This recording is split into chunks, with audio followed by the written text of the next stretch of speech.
روحانی نصیحتیں۔ علامہ اقبال نے اپنے شاعری کے ذریعے زندگی کی حقیقت بیان کی ہے۔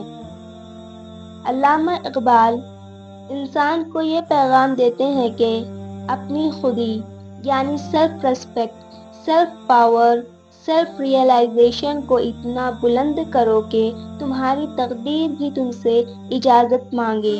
یہ صرف لفظوں کا جملہ نہیں، ایک زندگی کا راستہ ہے۔ اپنے ارادے مضبوط کرو، اپنے گولز کلیئر رکھو اور اللہ پر یقین کے ساتھ محنت کرو، تبھی تم اس قابل بنو گے کہ تمہاری منزلیں خود تم سے پوچھیں، بتاؤ تم کیا چاہتے ہو۔ اسے اقبال نے اس انداز میں کہا، خودی کو کر بلند اتنا کہ ہر تقدیر سے پہلے خدا بندے سے خود پوچھے، بتا تیری رضا کیا ہے۔ اور ایک شاعری میں اقبال نے یہ بتایا ہے کہ زندگی کبھی رکتی نہیں، ہر منزل کے بعد ایک نئی منزل ہوتی ہے۔ ستاروں تک پہنچ جانا کافی نہیں، بلکہ اس سے آگے بھی جہاں ارادے، خواب اور امتحان موجود ہیں۔ یہ ایک امید کا پیغام ہے۔ ہر رکاوٹ کے بعد نئی راہ ہوتی ہے، ہر ہار کے بعد نئی جیت ہوتی ہے، اور ہر عشق یعنی پیشن کے امتحان تمہیں مزید مضبوط بناتے ہیں۔ جو رک گیا وہ ہارا، جو چلا وہ جیتا۔ اسے اقبال اس انداز میں بولتے ہیں، ستاروں سے آگے جہاں اور بھی ہیں، ابھی عشق کے امتحان اور بھی ہیں۔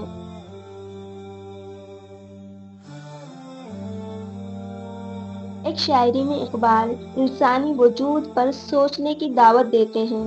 وہ کہتے ہیں کہ جب کچھ بھی نہیں تھا تب بھی اللہ تھا، اگر میں یعنی انسان نہ ہوتا تب بھی اللہ کا وجود رہتا، مگر میرا ہونا ہی میری تکلیفوں، امتحانوں اور غلطیوں کی وجہ بن گیا۔ یہ ایک فلسفی اور روحانی سوچ ہے جو ہمیں اپنی ہستی، خواہشات اور ذمہ داریوں پر غور کرنے کو مجبور کرتی ہے۔ اسے اقبال اس انداز میں کہا ہے کہ نہ تھا کچھ تو خدا تھا، کچھ نہ ہوتا تو خدا ہوتا، ڈبویا مجھ کو ہونے نے، نہ ہوتا میں تو کیا ہوتا۔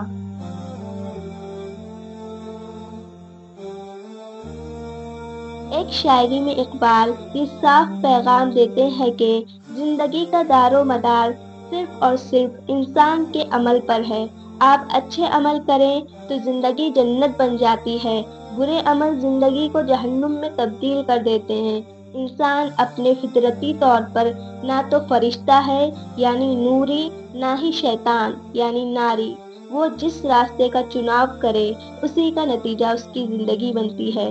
اسے اقبال اس انداز میں کہتے ہیں، عمل سے زندگی بنتی ہے، جنت بھی جہنم بھی، یہ خاکی اپنی فطرت میں نہ نوری ہے نہ ناری۔ ایک شاعری میں اقبال انسانیت کے حالت کا ایک یونیورسل درد بیان کرتے ہیں۔ وہ کہتے ہیں کہ ہر زمانے میں، ہر دور میں وہی مجبور، تنہا اور مسافر انسان سامنے آتا ہے۔ وقت بدل جاتا ہے، لباسیں بدل جاتے ہیں، مگر انسان کے دکھ اور جذبات وہی رہتے ہیں۔ یہ شاعری ہمیں ہمدردی، انسانیت اور سوچ کا پیغام دیتی ہے۔ اسے علامہ اقبال نے اس انداز میں کہا ہے کہ زمانہ بن کے جسے دیکھتا ہوں میں، ہر بار وہی غریب وطن، وہی فقیر حرم۔